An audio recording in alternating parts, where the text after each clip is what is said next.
Hi, welcome back to my channel. I'm Laura Bruno, and today I have the great pleasure to introduce you to a wonderful friend of mine, Timothy Glenn. Tim is an astrologer, numerologist, tarot reader, and a general wise man mystic. We've been friends since 2006. And he actually, just kind of a fun fact, the character in my novel, Shazandra and the Gates of Mu, Tom Brown, is actually kind of loosely based on Timothy Glenn. And Tim did the readings that I included in that novel. So without further ado, we're going to have a wonderful chat here about Pluto in Aquarius. And I hope you enjoy it as much as we did. Take care. Hi, Tim. Thank you so much for agreeing to come on today. And I'm looking forward to our talk. I know there's a lot of fear around Pluto moving into Aquarius. And part of the reason that Tim and I decided to do this call is because Timothy's sun is at 1 degree Aquarius and my moon is at 1 degree Aquarius. And so we just thought, hey, we've got this nice synastry in early Aquarius. Who better to have this conversation about Pluto moving into Aquarius and talk about some of the good things that can come with it. So Tim, you want to tell people kind of what's the lay of the land? When is this happening? How long is this going to be going on? Yeah, it's a big when. So we can just breathe. A lot of people have lots of fear and trepidation when anything is shifting and hear lots of things about Pluto moving into Aquarius, ooh, or Pisces moving into, or Saturn moving into Pisces. Oh, lions and tigers and bears, oh my. They come up with all these things to be afraid of. But if we approach things with fear and trepidation, what are we putting out there and what are we going to generate? So yeah, let's look at the cool things that can happen here. Because if we're approaching this from a place of faith, and we know that this is a cool transit, that oh, this is going to be freaking awesome. So what are some of the things that you are anticipating? Number one, in fact, I have the little pyramid here again. We've been told in this old Capricornian way here that the power in the pyramid is up here at the capstone, way up at the top. Got a handful of entities who convince everybody that, yeah, they depend on that cap up there. You got to have that, because that's where the power is. But the power is down here. So we're going to be shifting from that top-down authoritarian structure that is the old Capricornian way. It's been here for thousands of years. And we're going to be shifting into grassroots level co-creation down here, because this is where the real power is. Rose quartz crystals all over the place down there, right? So if we open our hearts and do that rose quartz energy approaching this, this is going to be really cool because it's going to be grassroots level co-creation of a whole new system here. Yeah. Yeah, beautiful. And I know I've been reading the comments on my YouTube channel with the earlier video that I did on Pluto entering Aquarius. And as you said, lots of fear. One of the predictions is, oh my goodness, social media is going to be completely destroyed. And while I could see it being completely transformed, and you could make an argument that that's a good thing, a really good thing, I doubt we're going to see it completely destroyed, just because we've already been having the Saturn transit through Aquarius, which was kind of like that top-down authority, censorship, all of that. And the energy that I'm reading is more of a breakaway, and then also a movement from kind of this, oh, everything's just, the quick attention economy, right? Like 30 seconds, the little shorts and everything. I just see that moving into more depth because with Pluto ruling the underworld, we're talking about things that maybe are not the quick soundbite, things that require diving deep. And then you bring that up, and what does the collective do with that? Yeah, Pluto doesn't like doing shallow. No. And Aquarius is more grassroots level. Let's do this for everybody. And the old top-down authoritarian structure of big tech, social media, etc. Well, look at the censorship that has been going on. Okay, that's what's going to get destroyed. That's my sense too. Yeah. But I'm also seeing that we have the opportunity not to have a violent revolution, but more of a peaceful evolution. Yeah, I'm actually glad that you brought that up. I looked up some of the transits that were happening around the beginning of the French Revolution, because I know people have been saying, oh no, it's going to be terrible. We're going to have all these wars because the American Revolution when Pluto was in Aquarius and the French Revolution when Pluto was in Aquarius. And first of all, the American Revolution was already going by the time that Pluto entered Aquarius. It did not completely finish up until Pluto was at 9 degrees Aquarius, but it really was already started, and the fighting had already begun when Pluto was in late Capricorn. So the US has been having our Pluto return, which, you know, is accounting for a lot of the tension and upheaval. But at the time of the French Revolution, right before the storming of the Bastille, we had a Uranus-Pluto opposition. So Uranus was actually in Leo at that time, direct, and Pluto was retrograde, and they had just crossed paths, and Jupiter had also moved into Leo. Jupiter was at about 6 Leo at that time. Pluto was at 18 Aquarius, and Uranus was at 20 Leo at the time of the storming of the Bastille. And if you think about it, you know, just that king energy that everybody was so sick of, when you have Jupiter moving in with a big king, right? And then Uranus opposing Pluto, you've got the makings of just throwing off that authority. But we don't have that level of violent upheaval really in the mix, at least certainly not in the early stages of this. Yeah, and the fighting actually started here in 1775. So yeah, it was going on. And of course, then there's the famous July 4th, 1776, or the Pluto return that we're talking about. Pluto was at 27 Capricorn in that Declaration of Independence chart. And it did a triple transit over that, taking up most of the previous year, 2022. And now it's ready to move into Aquarius. And it's interesting that, of course, there's a parallel, because we have what we call a quintuple transit this time, which means this isn't going to be done till like, the end of 2024, moving into 2025. It will still be an orb of influence. So it's going to take a while, so we can just kick back, look at things from a broader perspective, and just breathe. This is going to actually turn out to be cool, because it's interesting that you go back to the time of the American Revolution, and yeah, Pluto did another quintuple transit, not a triple transit, but quintuple transit into Aquarius from Capricorn back then, 1777 and 1778, all that time. And meanwhile, our friend Saturn, for the Declaration of Independence in that year, did a triple transit moving from Libra into Scorpio. Yeah. So yeah, that was an interesting time, especially out on the water.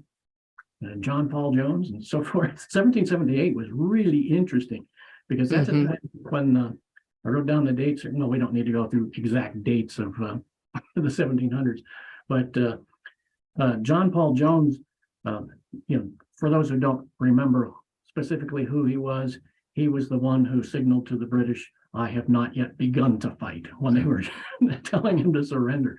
So in 1778, he was captaining a ship called the Ranger. So a Ranger sailed over to Europe and went to France. Little negotiation going on in there, right? And then he just went over to the British Isles, going to Britain, going up to Scotland, going to England. And also then he attacked and captured the HMS Drake. There was a British warship that he attacked and captured just off the coast of Ireland, and it came back to the US. So, yeah, it was interesting times. That took the better part of 2 years to complete that move, as it established that energy of Pluto, that transformative energy in Aquarius. And of course, then that was an indicator to those who understood what was going on, even though Pluto had not been officially discovered yet. In fact, Neptune hadn't. Mm-hmm. but it was an indicator that, okay, Aquarius wins this one. Yeah. Yeah. So those Aquarian ideals, the universal family energy, because ultimately it's all the field. It's all one. Yeah. And I do feel like we're going to be discovering a lot more of that, including, I mean, none of these transits happen in isolation, right? So we've got Saturn just today, as we're recording this, moved into Pisces, and that's also a very big shift. And it's likely to assist in that destruction of the current power structures. And I was listening to a podcast about how the Russian, the fall of the Soviet Union was also occurring when Saturn was in Pisces. And I was actually in Russia at that time, just a couple years before everything went kaput.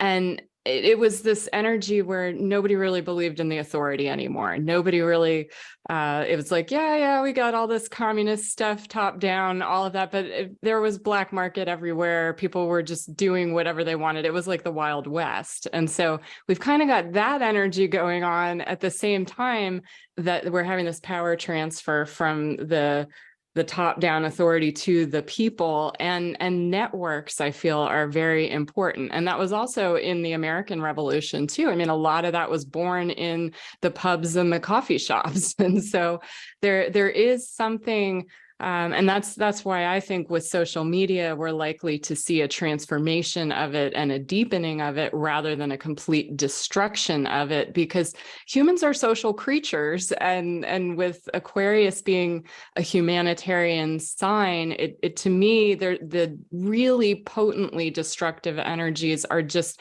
not there from the other transits that are happening. So would you agree with that? Sure. And when it comes to the whole social media thing, just this freedom of thought, freedom to speculate, freedom to think, speak, freedom of the press, etc. This is really going to come to the fore. And we're at a point that, yeah, people are kind of tired of Big Brother's propaganda machine. Mm-hmm. And so many people now see right through it. And you were in Russia at that time. There are the stories of all the people who realized that, like when the so-called news was on in Russia, the propaganda, they all knew it was propaganda. Everybody went out and they're walking their dogs. Mm-hmm. And realized like 3/4 of the neighbors are out here walking their dogs. And the reason they're out at this time is because they don't want to listen to what the propaganda is. So we're at that point now where so many people see right through that rubbish. Mm-hmm. Yeah.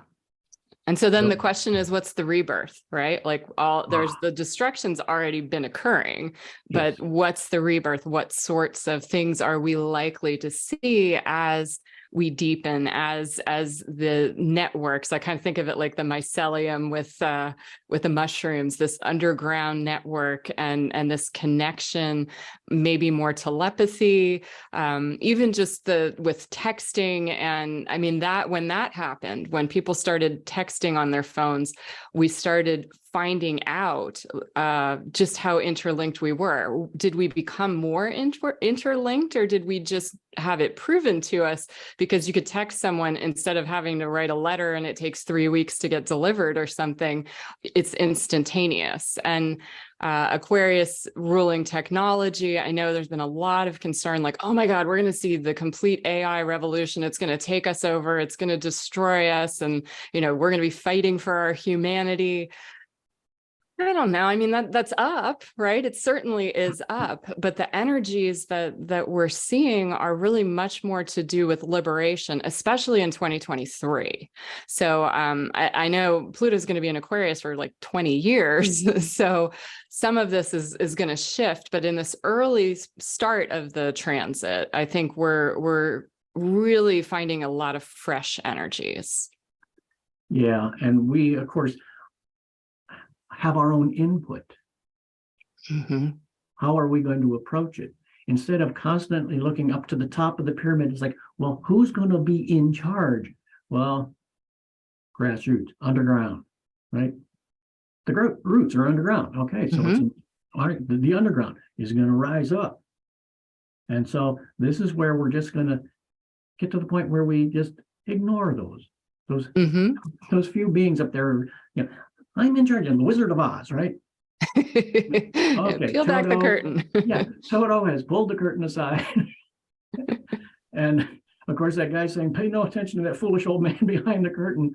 But only the old diehard believers in the old system will turn the other way and not look. Whereas the rest of us are going to be like Dorothy and just walk up and go, what? Yeah, so this is going to be a fun time because we're going to start this, and it's a nice long process, so we don't have to panic. It's a big window of opportunity to get into working with these energies.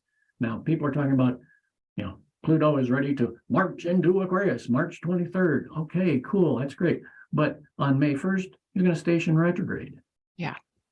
And June 11th, already back in Capricorn again. So we've got this brief time to just get our toes wet. Mm-hmm. And if there are things that we see that we don't like, well, then we can determine we're not going to feed energy into that. Mm-hmm. Yeah, I really feel like this is a blessing because it's just this little window. I mean, it's not even a full 3 months, more like 2.5 months. So by June 11th, it's moving back into Capricorn. And that's just kind of like the perfect amount. You're in the swimming pool. You don't want to jump in, but somebody's getting ready to push you and you just put your little toe in there and just kind of feel the waters and experiment, right? Aquarius is a very experimental sign. So it's not just the rebel, it's also coming up with innovations, coming up with new ways of dealing with things. And that can include, any potential problems that arise. And with the people talking about doom and gloom, well, they are consciously choosing to feed into those probability lines. Yeah. So we're not going to recommend that.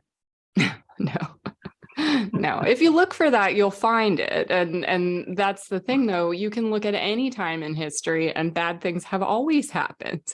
So we were talking about this on the weekend when we were kind of riffing on what are we going to talk about in this call. But in my own natal chart, I've got that exact grand trine between Sun, Moon, and Pluto. So I'm kind of always in a Pluto transit myself. And the way that ends up playing out in my life is, yeah, crazy bad stuff happens to me, but it always turns up to be the best thing ever. And so like my brain injury that I had in 1998, I mean, talk about complete destruction of my old way of life. But even in the moment, when I was like completely spaced out, there was this part of me that knew, oh, this had to happen. I was holding too tightly. I couldn't figure out how to make the shift that I knew I needed to make. And so along comes a brain injury that took it all away. Now, that doesn't mean that everybody's going to have a brain injury when they have a Pluto transit, but just in my own life, just to share, that ended up being the best thing that ever happened to me. And I say that consistently because it opened so many pathways. It put me on my life path. It made everything so much deeper and more fulfilling, both for me and for the people that I help. So I like to share that because with Pluto, you never quite know what you're going to get, right? But if you really kind of dive into it and engage that energy, then you've got like rocket fuel for change. And the changes are just going to be terrific, especially when we look at the broader picture of what Aquarius has to offer. Wow, this is going to be so cool. Technology is a big one. And also just revealing things that have been hidden. Yes. If people think the news is fake, what do you think history is? It's like we do some of these deep dives, go down these rabbit holes of people looking at the forbidden archaeology that's all over the surface of the planet. It's like, what have we not been told about our own history? Yeah. Whoa, that stuff's all going to come out.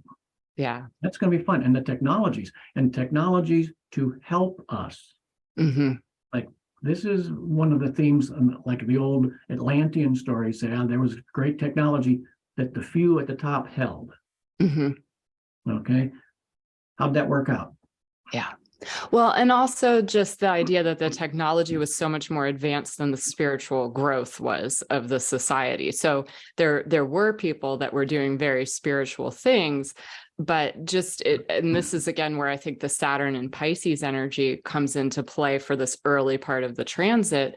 We've got kind of Saturn, the taskmaster, the disciplinarian, in the sign of spirituality, in the sign of kind of I mean, both of these are collective signs, and so we've got more of a discipline to deepen that spirituality and to not abuse it, and to not just frou-frou, you know, spiritual bypass, but to actually bring it down to earth, at the same time that we've got Pluto coming in, bringing up all this old technology, old spiritual, you know, occult teachings, hidden teachings.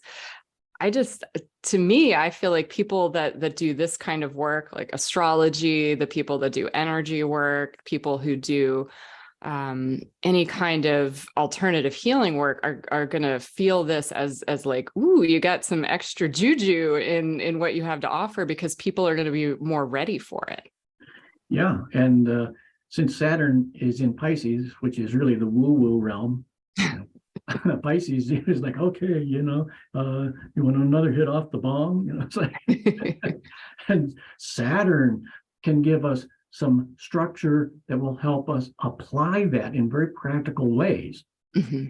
And it's interesting that during the quintuple transit of Pluto working its way from Capricorn into Aquarius back at the time of the American Revolution, a little different, because Saturn had just established itself in Scorpio back then. Pisces now water signs. However, a little difference between Scorpio and Pisces.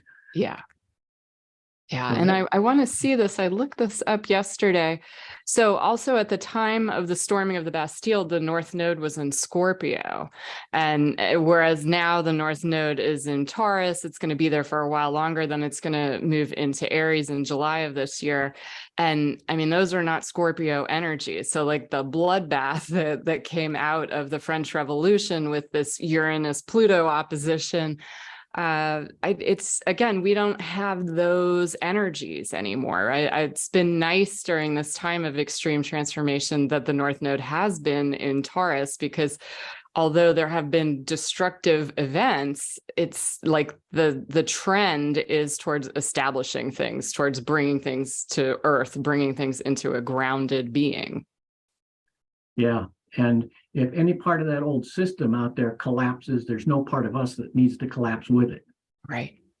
And as we see different sectors of the old control grid fall apart, then we realize the energy is still there.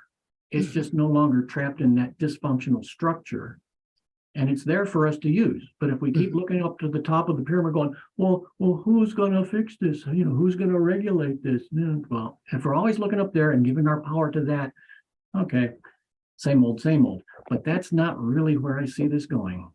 No, me neither. There's just too much of that fresh energy. And I really feel like humanity kind of has collective PTSD from Pluto and Capricorn, right? There's just... And in part, I was thinking about this morning. So Chiron, the wounded healer point, that has, it has an irregular orbit. And so the majority of people actually have Chiron in Aries, which means that when Pluto has been moving through Capricorn, the majority of humans have been having their Pluto square Chiron, which I think that's like the most brutal transit. I mean, as far as people that I talk to in sessions that are just really devastated and like, I can't go on, like that's the transit, not always, but often. And so now we're moving into having Pluto in Aquarius, and then like that's a sextile with Chiron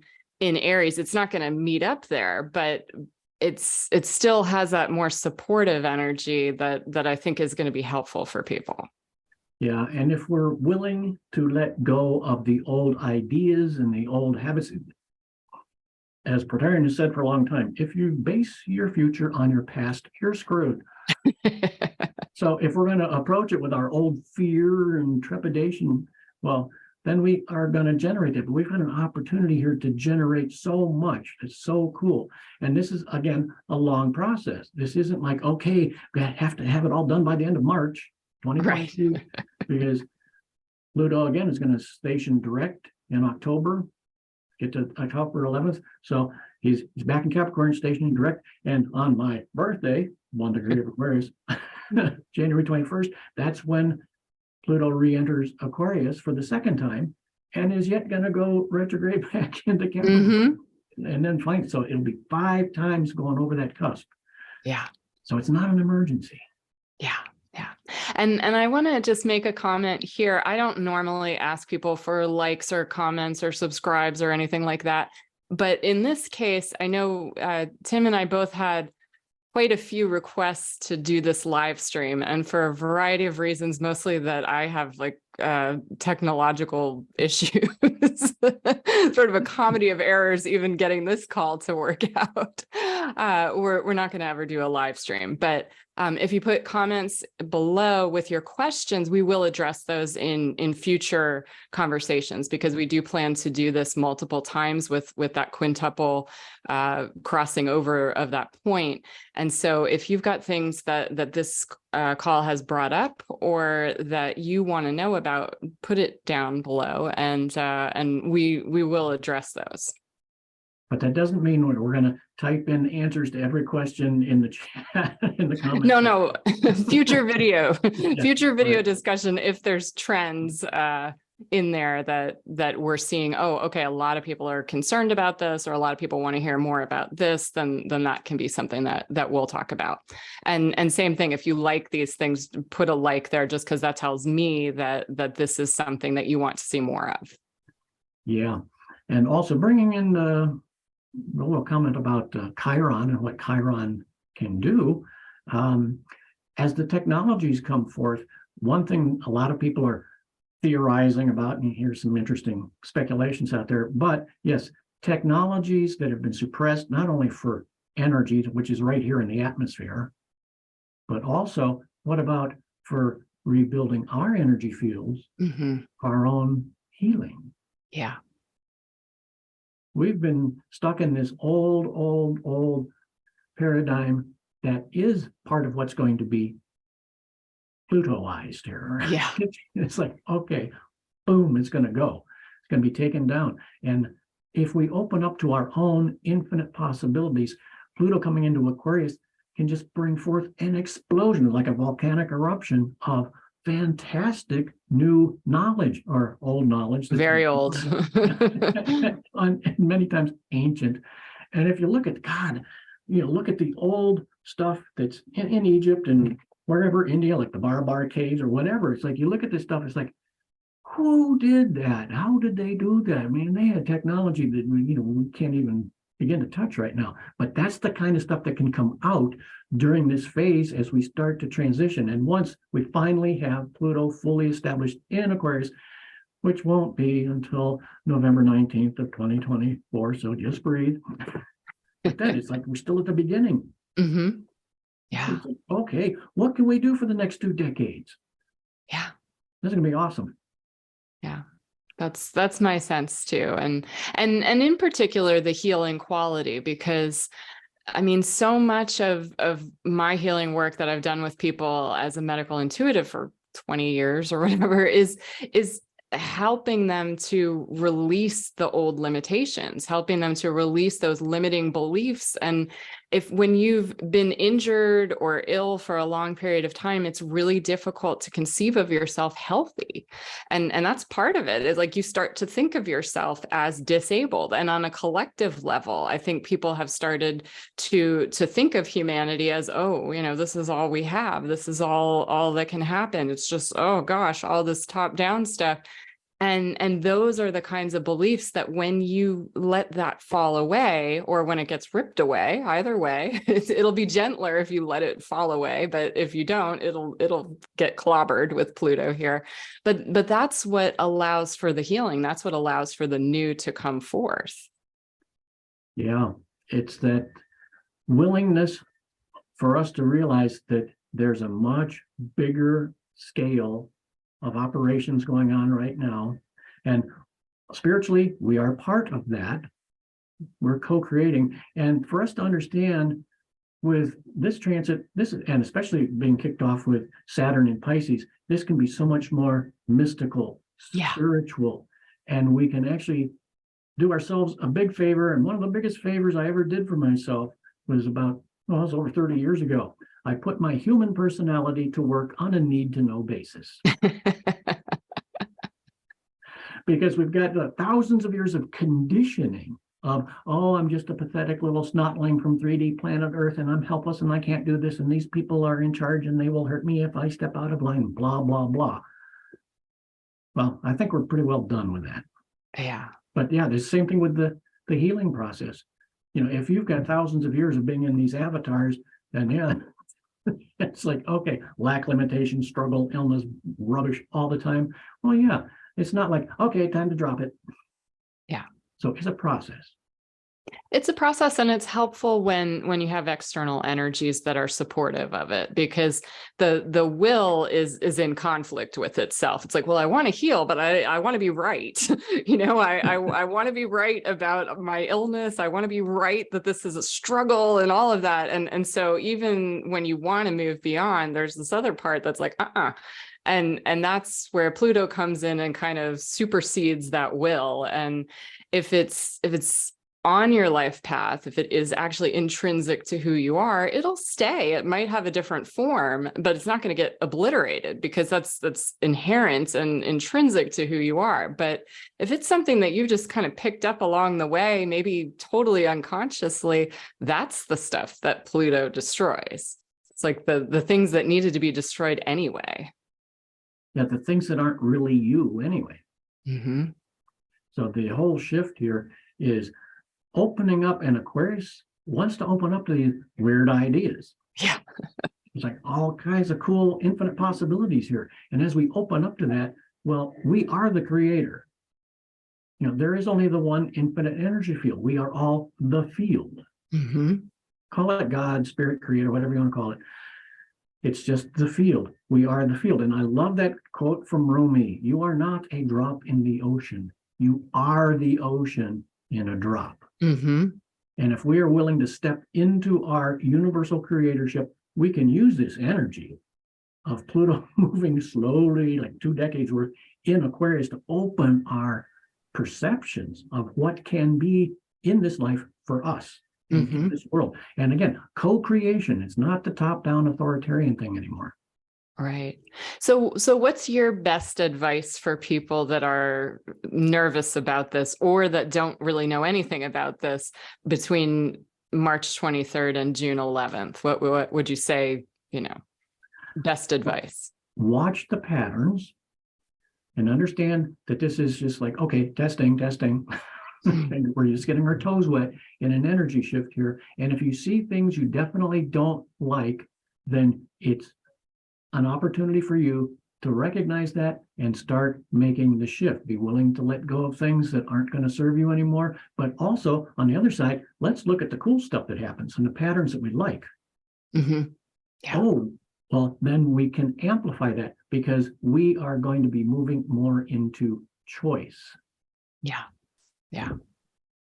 And yeah, one of the things that I'm seeing is the intensity knob has gotten, turned up to about a 20, right? On a scale of 1 to 10, we're at a 20 right now. And but it's both the good and the bad. So I mean, in the same phone call with people, I'm hearing, the weeping and just the grief, but then like 2 sentences later, it's like, oh, well, but then this cool thing happened and I met this person. And, do you think like, it looks like we could collaborate together, and wow, like explosive new things. And I'm seeing more of that already. Just, I have a lot of sensitive clients that pick up on these energies kind of a little bit before they happen, but I'm anticipating a whole lot more of that. Yeah. I would also say, let's be ready for multidimensional detox.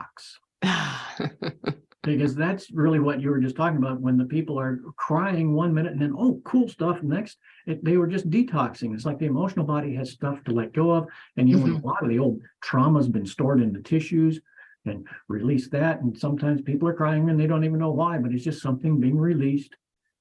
And to release those old thought forms Yeah. that have been used for us to hold ourselves down.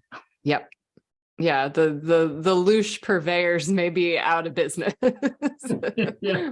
Or at least we'll be given the opportunity to put them out of business, right? If you choose to imbibe in that and just like live in that kind of energy where there's all the drama, you can find it. I mean, there's no shortage of things that you could fixate on, but there's a whole lot of newness happening that just feels like, well, you know, change the channel. Like, why would you watch this boring movie that we've been watching for 26,000 years? Like, change the channel. There's something new on. Yeah. And that's one thing that people have not understood. And so they always try to fix things out there. And it's usually trying to tell other people what they can't do.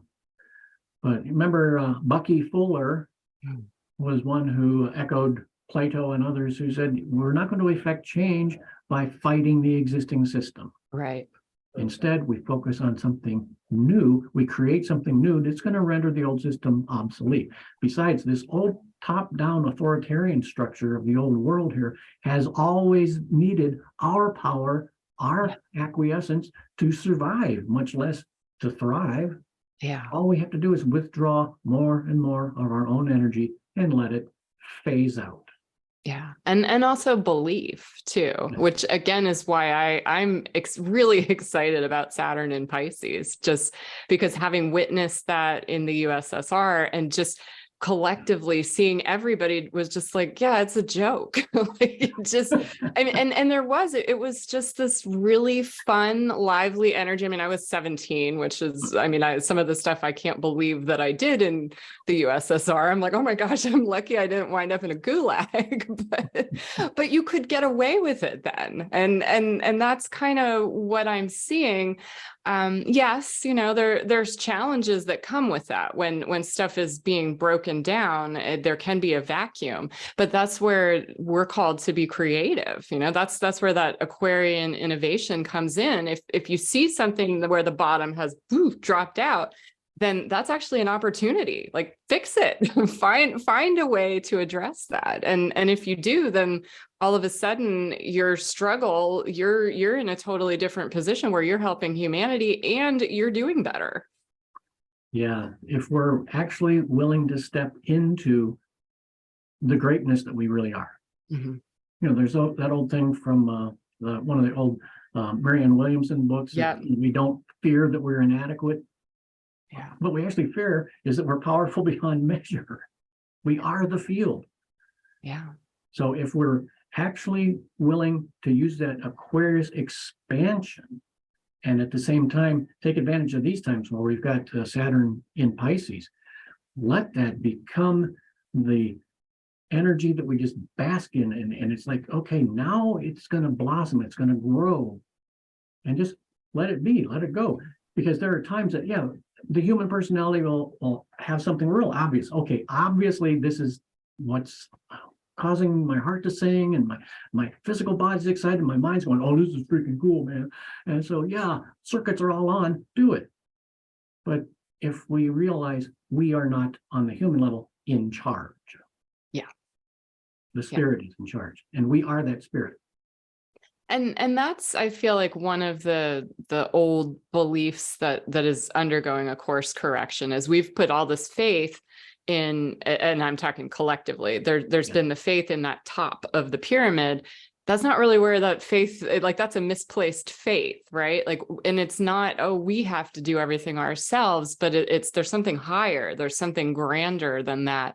And with Pluto, it's also embracing the mystery, right? There's like that deep hidden mystery. And so, yeah, I'm with you. I think we're in for a really mystical time period over the next couple of years, at least. Yeah, and in the field of infinite possibilities, what do we really know on this level? Yeah, so yeah, open up to the mystery, delight in the mystery. This is going to get really, really cool. So what do you have any thoughts on, so Jupiter is in Aries now and making all the conjunctions with Venus and Chiron, moving into Taurus. Taurus, right? May 16th, and Pluto will be retrograde then. So we got that square, but how do you see that potentially playing out? Well, I can feel it coming because my lunar nodes, my north node is at 0 degrees, 16 minutes of Taurus. Yes, a direct hit. Yeah. So boom, square. So there's that beautiful T square. So I'm anticipating that this is going to be a time of tremendous opportunity, and squares tend to give us what most people would consider challenges, but it's a challenge to take specific action. And it's only when we refuse to take necessary action that we have the trouble. Yeah. Because the square can be your friend if you make the appropriate adjustments. Right. It's like the friction that creates the pearl. Yeah. Yeah. So I'm jazzed. I'm ready. Uh-huh. Yeah. Yeah. And then let me see what that date was. I think it's in August or no, May 20th, Mars enters Leo, and Mars will be opposite Pluto at that point. Any thoughts on that? Well, since I was born with Mars opposition Pluto. Yeah. Well, good. Who better to speak on it then? And also, Mars has had an extraordinarily long journey through Gemini. Yes. And, it went up 25 degrees and it went retrograde. So its entire retrograde was inside that one sign and went all back to whatever, 7 or 8 degrees. And then, okay, yeah, that's a long journey. And one facet of this that I've enjoyed is, this really amps up the information wars. Because, the old guard is most likely not going to go down without a fight. And this is part of what we've been witnessing. And the thing is, these energies are no longer supporting that. So we are withdrawing more and more of our energy collectively and individually. So I'm ready for it. I'm excited. Because this opens a whole new plethora of opportunities and ideas, and we will have the freedom more and more and more to step forward into that. And again, choice. Yeah. Like, what's going to happen? Choice. Yeah. And just a couple of things with the US chart. So the US natal chart has a lot of Gemini and a fair amount of Cancer also, but the North Node for the US chart is actually in Leo. I want to say it's like right around 5 Leo, if I remember correctly. So we're going to have a Mars crossing over that point. And yeah, I just see kind of bigger picture that we are on a course correction, and it's been bumpy and rocky. And as with an individual healing, there's the temptation to get stuck there, because it's such an intense journey. Oh my gosh, I'm clinging onto it. And you don't notice when that energy has lightened up. You can just kind of have the inertia of just going the same way. And that's part of what I'm trying to get across to people is, just because that's how it was doesn't mean that's how it's going to remain. And we have choice. We have the opportunity to connect with each other and also to connect like galactically, have other ideas come through, other inspirations come through that are just completely off our radar right now. Yeah. And I really have a lot of fun with that Mars opposition Pluto coming up. Because in my natal chart, I have Pluto in Leo at 15 and Mars is at 13 Aquarius. So that's pretty, and the Mercury is at 19 Aquarius. So Pluto's like splitting Aquarius with this one. In fact, when I was young, one astrologer looked at my chart and said, "Oh, were you on the debate team in high school?" So there are lots of opportunities to learn something that most people haven't, and especially Americans, because for how many years have we heard, oh, don't talk about politics, don't talk about religion, no, never do. And we never learned how to have civil discussions about our differences and different views that we have. Whereas in the grand scheme of idealism, virtually everybody wants the same cool stuff. Yeah. We want peace. We want prosperity. We want the fun, the creativity. We want to do all this stuff. It's how do we get there that we start disagreeing. And of course, then there we have our inability to actually have civilized discussions about it.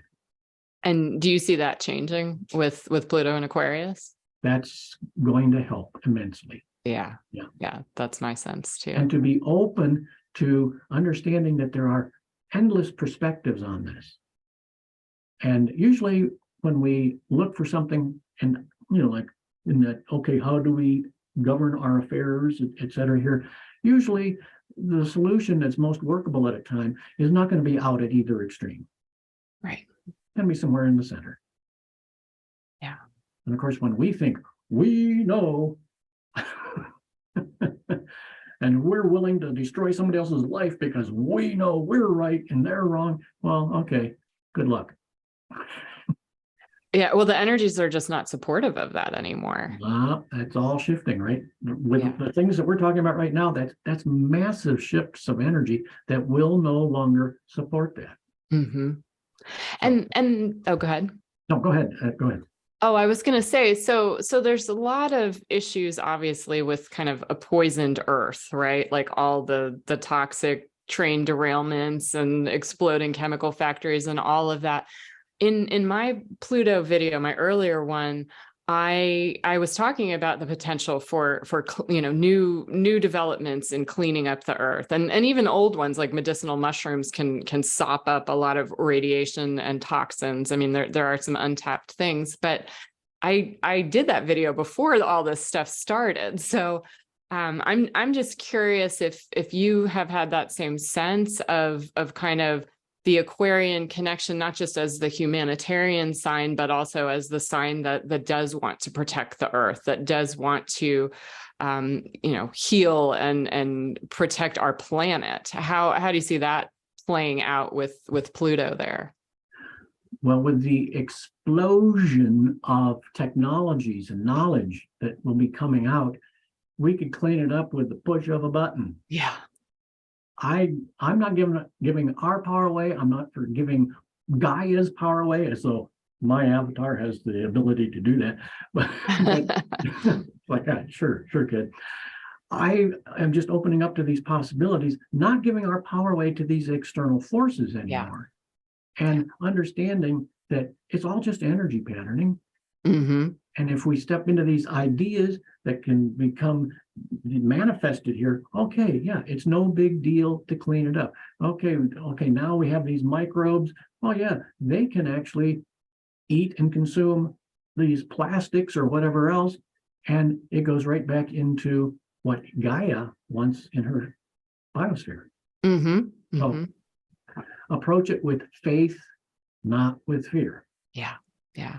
And you're reminding me, I just want to read this quote. So one of my portal doors has a Rumi quote, and it's, "Love says there is a way, I have traveled it thousands of times." And so it's like this idea of, do you have to haggle, oh no, I've got this one thing and I've got to fight it. And it's like, no, just like step aside slightly, go over here, go over there. And so what I see happening is just so many more options coming up.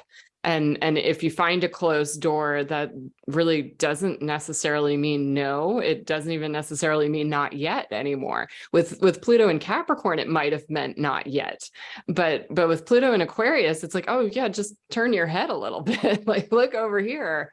And there's other options that either will present themselves or that you can just invent. Yeah, and another part of this is not just turning your head, how about shifting your perception onto other levels of energy? Because we have been pretty limited here. Yeah. By the time we're adults, and it's interesting in the English language that the word adult sounds a lot like adult. And so by the time we're these adults, 95% of the rods and cones in our eyes have gone dormant. Mm. It's like, how about let's wake it back up? Mm-hmm. Because, when we were little kids, we used to see all kinds of stuff. Oh, yeah. Kids could see the angels or the boogies or the fairies or whatever, but they were told, oh, you have an overactive imagination. And so the world that we're seeing as little kids, we were told didn't exist.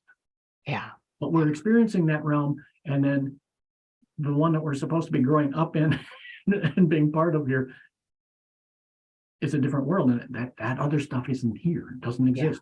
Well, if we open up, then we can use this health that we'll have. How about being able to use 100% of our brain? That's a pretty cool idea. Instead of 10%.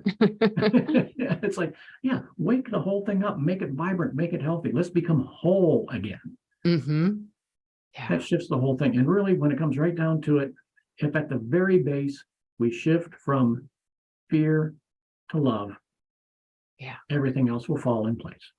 Yeah.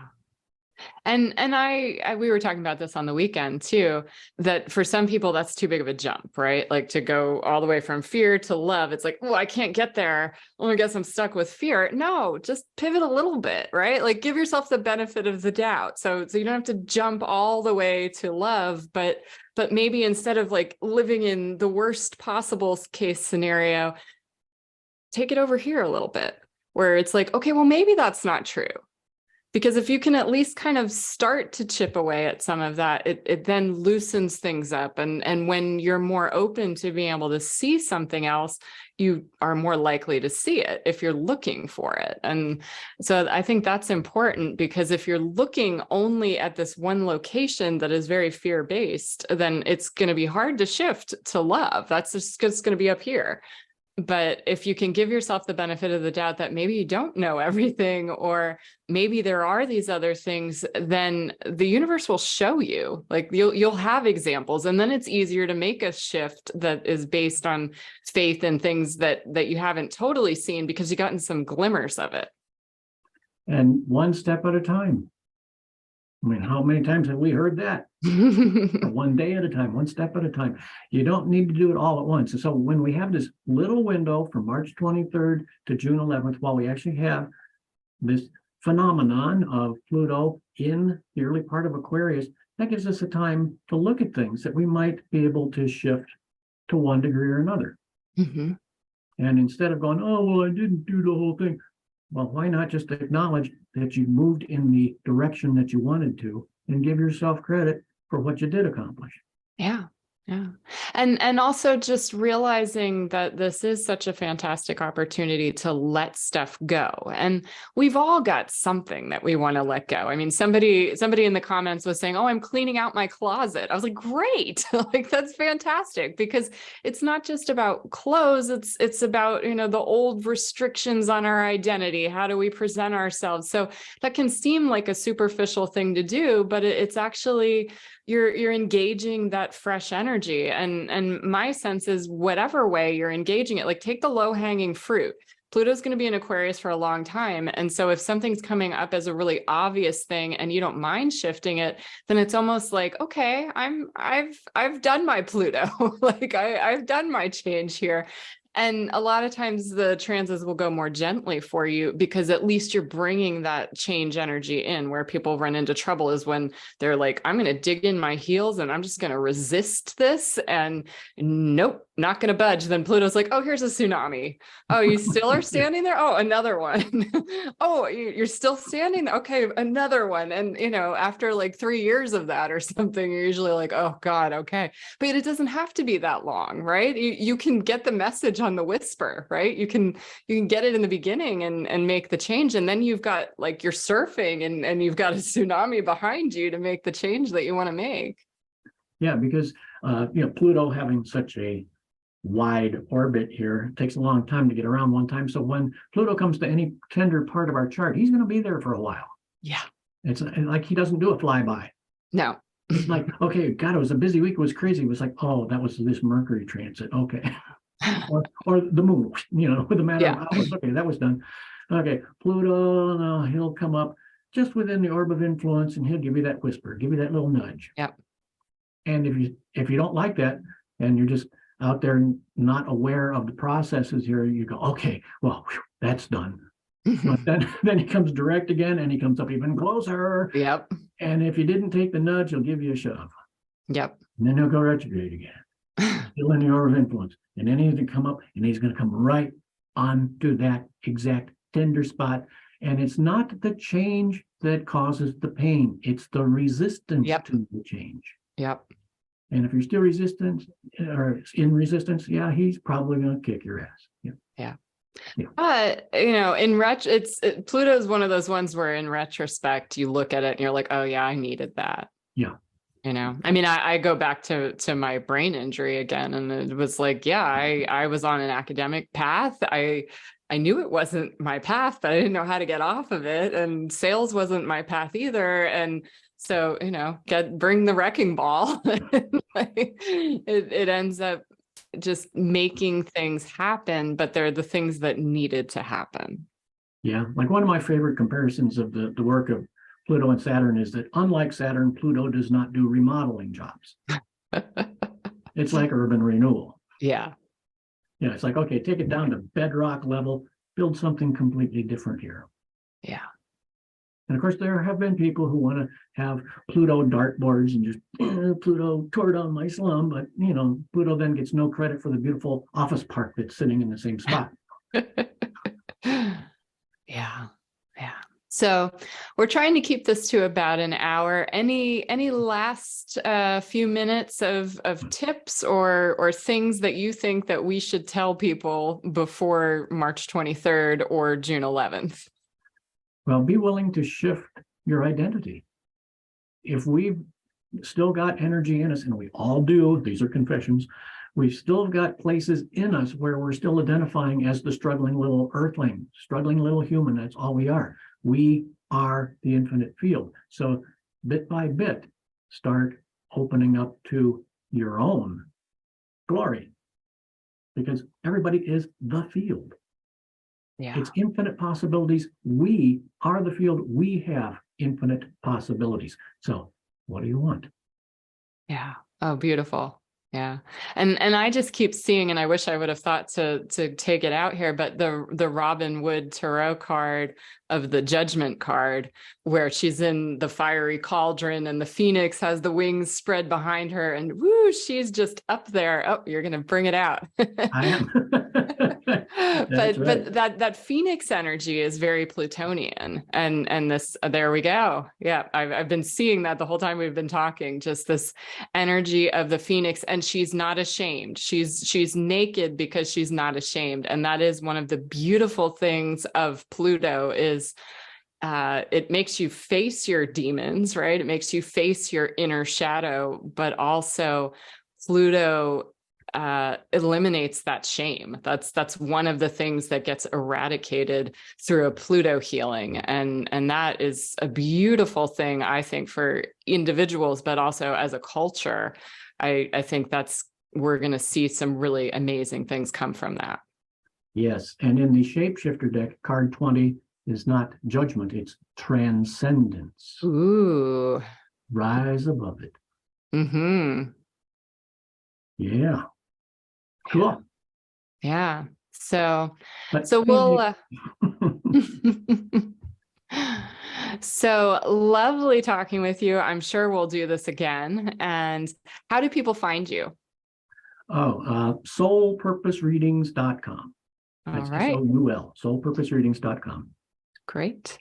All right. Well, we're going to wrap this up today, but thank you so much for doing this. And I hope this helps a lot of people. And again, if you guys have questions for us for round 2, then put them in the comments below. I don't respond to every single comment, but I do read them all. So put the questions in there and we will be back another time.